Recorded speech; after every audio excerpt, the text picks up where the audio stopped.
네, 안녕하세요. 허성무의 생생 이슈 지금부터 시작합니다.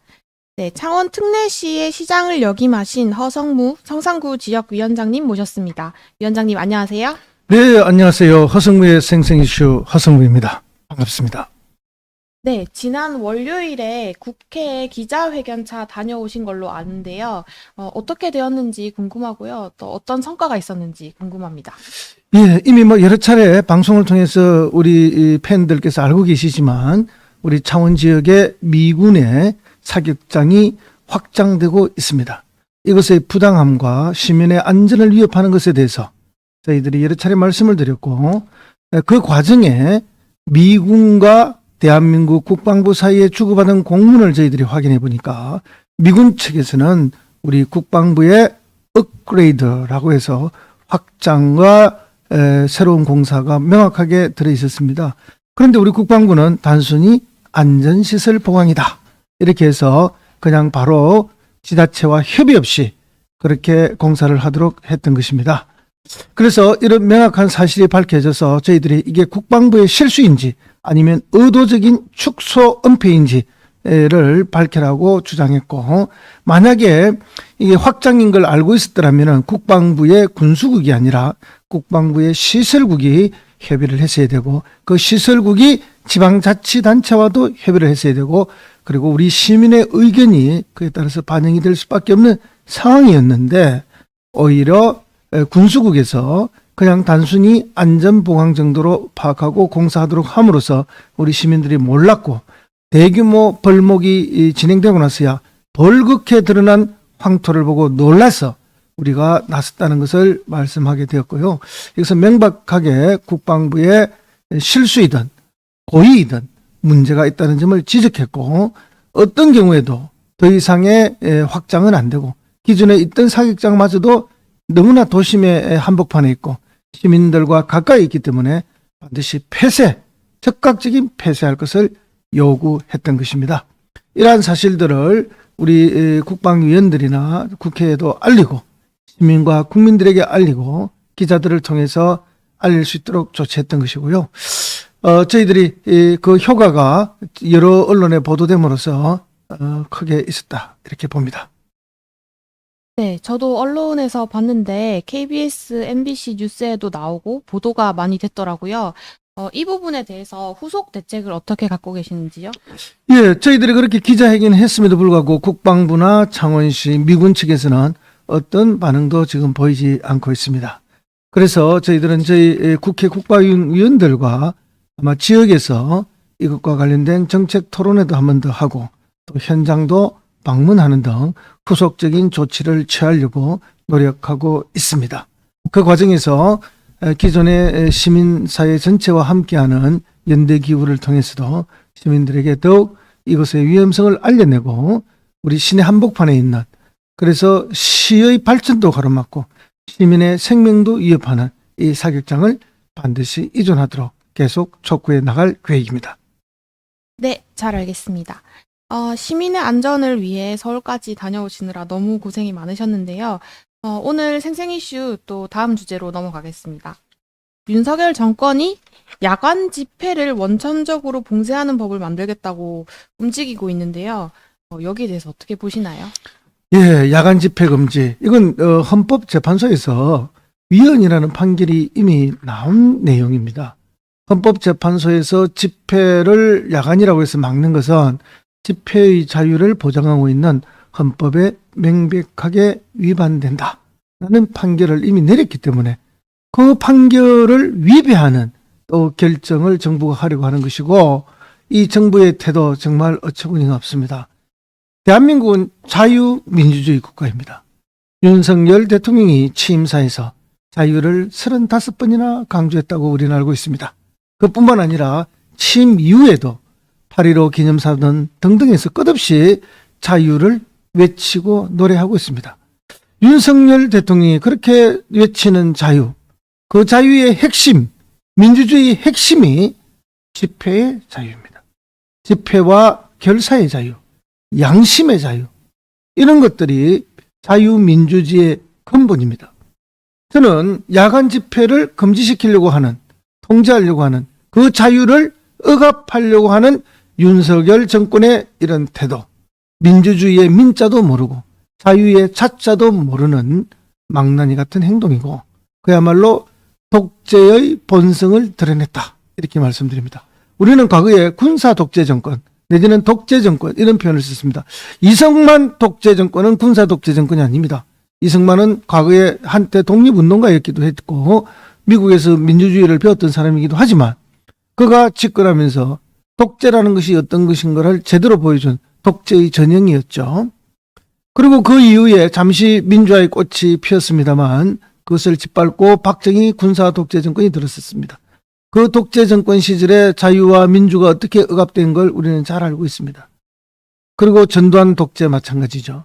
이런 민간 독재든 군사 독재든 독재 정권들은 자유를 억압하는 것이 기본입니다. 그 중에서도 집회의 자유, 양심의 자유, 사상의 자유, 결사의 자유, 이 핵심적인 헌법적 가치, 인권의 가치, 자유의 가치를 짓밟는 이런 독재 정권들의 속성을 지금 윤석열 정권이 드디어 드러내고 있다. 마각이 드러났다는 거죠. 그동안은 용어로 현란하게 위장했지만 검사 독재 정권의 독재의 본질이 드러나고 있다. 그러니까 검사가 독재를 하든 독립운동가 출신 민간인이 독재를 하든 군인이 독재를 하든 독재의 본질은 똑같습니다. 자유를 억압하고 민주주의를 말살하는 것이죠. 드디어 자유를 억압하려고 하는 본질을 드러내고 있다. 그래서 이 독재 정권들이 민주주의를 억압하고 자유를 말살해서 가는 것이 결국은 파쇼입니다. 군인이 하는 파쇼는 군사 파쇼고 검찰이 하는 파쇼는 검찰, 검사 파쇼가 되는 거예요. 민간인이 하는 것은 민간 파쇼가 되는 거예요. 그래서 우리는 과거에 이 파쇼들을 많이 봤습니다. 일본의 군국주의가 파쇼고요. 독일의 히틀러가 파쇼입니다. 그리고 이탈리아의 무솔리니가 파쇼죠. 이런 정권들이 얼마나 역사 속에서 해악을 저질렀고 비인간적인 만행을 저질렀는지 우리는 잘 알고 있습니다. 지금 그 길을 윤석열 정부가 한 발 내디디려고 하는 것은 아닌가 하는 그런 걱정을 가지고 있습니다. 멈추시기 바랍니다. 내기 아무리 쓴소리를 하고 듣기 싫은 이야기를 한데도 그것을 들어줄 줄 아는 것, 그리고 그중에서 수용할 수 있는 것을 수용하고 포용할 줄 아는 것, 그것이 민주주의고 자유민주주의입니다. 네, 윤석열 대통령이 자유를 35번이나 강조를 했는데 윤석열 대통령이 생각하시는 자유와 국민이 생각하는 자유와의 간극이 좀 큰 것 같습니다. 이게 아마 이제 윤석열 대통령의 3대 개혁 중에 노동개혁과도 이어지는 문제 같은데요. 노조 회계 장부를 검열하겠다든지 최근 건설 노조를 악으로 규정하면서 검찰 수사가 이어지는 와중에 한 분께서 분신 사망을 하시는 불행한 사태도 일어났지 않습니까? 그렇습니다. 그 윤석열 정권이 3대 개혁을 이야기합니다. 노동개혁, 교육개혁, 그 다음에 연금개혁을 이야기합니다. 근데 개혁안이 없어요. 노동을 어떻게 잘 개혁해서 노동자도 사용자도 국민도 함께 성공하는 나라를 만들 것인가. 이는 청사진이 없어요. 그저 노동개혁은 69시간, 대선기간 중에 예를 보면 120시간이라도 몰아서 하자. 이런 식의 정말 어처구니 없는, 그리고 현장을 전혀 모르는 망나니 같은 발언만 있었던 것이죠. 그러면서 노동자를 악마화해서 노동자를 탄압함으로써 마치 그것이 개혁인 양 말하고 있는 것이죠. 일부에서 노동자를 탄압할 때 그것을 잘했다고 박수치는 세력들이 일부가 있습니다. 그런 세력들에 부합하는 내용것이 마치 노동개혁인 것으로 착각하고 있는 것이죠. 노동개혁을 통해서 노동의 생산성을 어떻게 높여내고 노동의 가치를 어떻게 존중하고 글로벌 경쟁 속에서 우리가 어떤 경쟁력을 확보해 나갈 것인가 하는 것들을 균형 있게 보지 못한 그런 태도이죠. 정권이 위기에 처할 때마다 노동을 악마화하고 노동자들의 희생의 제물로 삼아서 정권 유지를 위한 수단으로 도구로 그렇게 전략시키려고 하는 것이죠.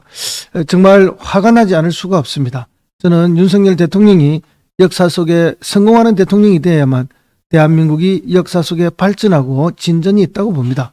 이양 대통령에 당선되셨다면 정말 대통령을 잘 하셔야 되고 국민들을 편안하게 하셔야 되고 노동자든 사용자든 모두가 완벽하게 만족할 수는 없지만 한 발짝씩 양보해서 같이 만족할 수 있는 개혁의 청사진을 찾고 서로가 존중받을 수 있는 노동도 존중받고 사용자도 존중받는 그런 합일점을 찾아내는 것이 개혁인 것입니다. 그 개혁의 방향성도 없고 내용도 없이 일방적으로 노동자를 악마화하고 탄압해서 극소수의 박수만 받고 또 자신의 그 떨어지는 지지율을 만회하려고 하는 이런 만행은 멈춰야 합니다.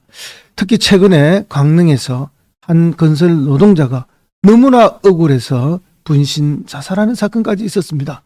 그분의 안타까운 이 현실 앞에 다시 한번 그분의 명복을 빌면서 이런 비극이 반복되지 않도록 정권은 늘 삼가하고 경계하고 조심해야 됩니다. 권력을 가진 자가 삼가하고 경계하고 조심하지 않으면 더 큰 불행은 반드시 옵니다. 그것은 우리가 역사 속에서 수없이 반복해서 봐왔던 것이죠. 이미 알고 있는 사실을 다시 반복해서는 안 됩니다. 네, 감사합니다. 마지막으로 한 가지 더 질문을 드리겠습니다. 최근에 박민식 의원이 국가보훈부 장관에 지명이 되면서 청문회가 있었는데요. 그 과정에서 이제 질의가 많이 나왔습니다.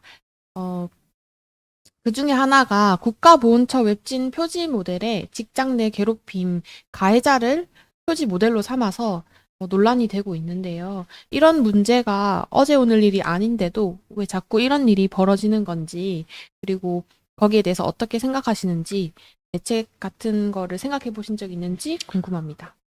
예, 뭐 저도 창원시장을 4년 하면서 제가 근무했던 창원시 안에서 그런 갑질이라든지 또 어떤 또 성적인 그런 행위의 그 추행이라고 그러죠.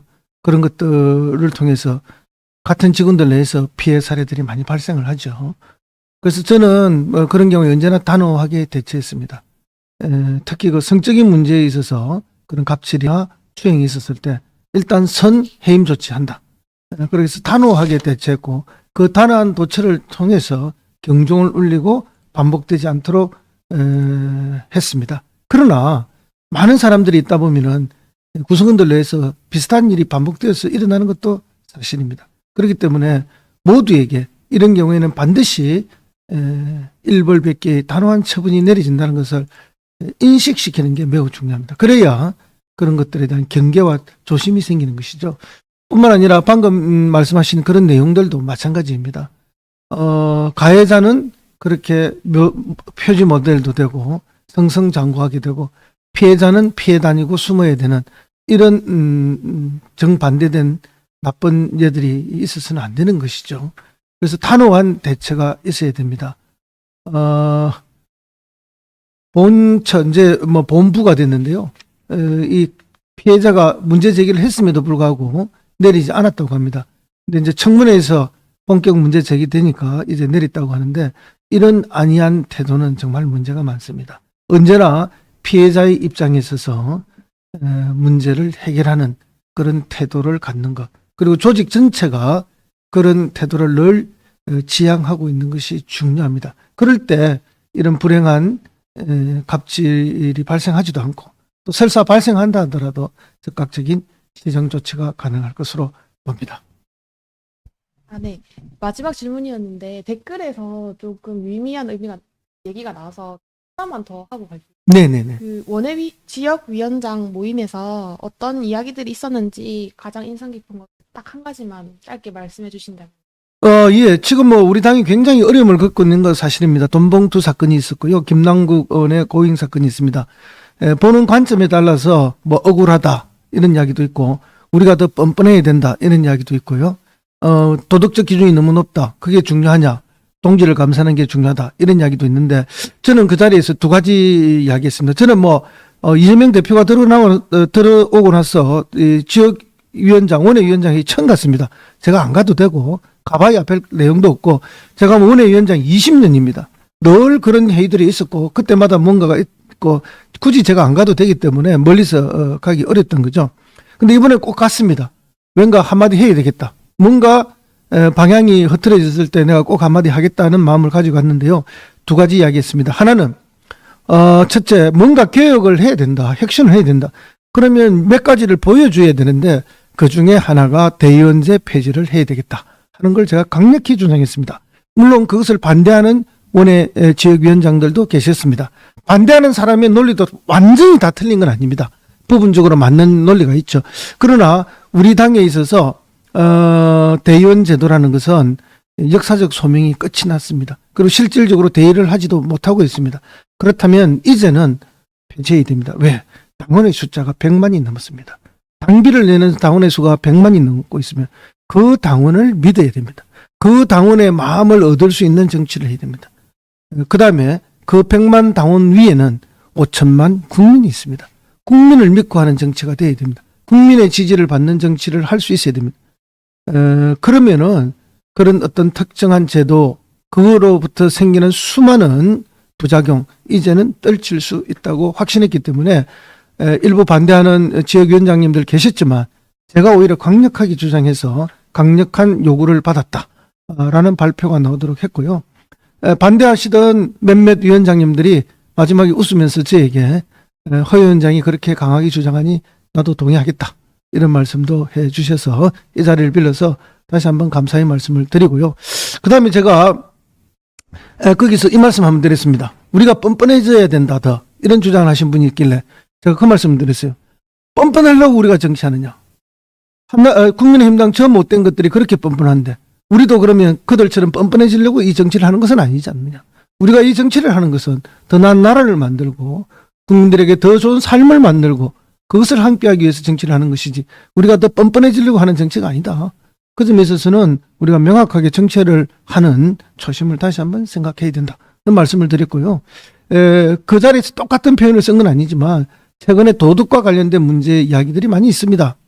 여러분, 우리 국민이 우리에게 정권을 여러 번 맡기고 의회에서 압도적 다수당을 맡긴 이유가 뭐겠습니까?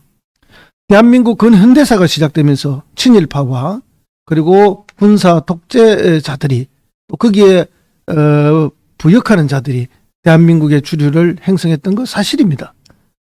그러나 대한민국의 주류들도 세월이 가면서 조금씩 바뀌고 있는 것 또한 사실입니다. 그런데 그들이 더 폐악적이고 더 국민들의 기본권을 말살하고 어려워질 때 민주당에게 정권을 맡을 기회를 주었습니다. 그것은 민주당 사람들이 더 민주주의를 신봉하고 자유를 신봉하고 인권의 가치를 소중히 하고 그리고 더 도덕적이었기 때문에 그렇게 했던 것입니다. 우리 민주당 사람들이 가졌 그 우월성을 잃어버린다면 어느 국민이 우리에게 다시 정권을 맡기겠습니까? 그 근본 본질을 우리는 잊어버리면 안 됩니다. 그렇기 때문에 너무 높은 도덕적 기준 문제가 있다. 도덕성 그게 뭐 중요하냐? 동지가 더 중요하지. 이런 표현은 우리 스스로를 죽이는 행위고 국민들로부터 버림받는 행위입니다. 여러분, 우리는 객관적이고 냉정해져야 됩니다. 그렇지 않으면 우리는 국민들로부터 외면당하게 된다는 것을 다시 한번 말씀드립니다. 다만 못됐고 늘 불법적이고 늘 국민을 억압하는 자들에게는 우리가 힘을 갖고 뻔뻔하게 투쟁해야 되는 건 맞습니다. 그때 뻔뻔함을 써야 되는 것이죠. 그런 것이지 감히 국민들 앞에 우리가 뻔뻔해져야 된다. 그런 말은 절대로 쓰면 안 됩니다. 네, 시장님 오늘도 좋은 말씀 감사합니다. 네, 저희 허성모의 생생 이슈는 월요일 10시에 다시 찾아뵙도록 하겠습니다. 그리고 잠시 후 11시에도 정치 한판 방송이 있으니까 많은 시청 바라고요. 네, 오늘도 출연해 주셔서 감사합니다. 네, 감사합니다.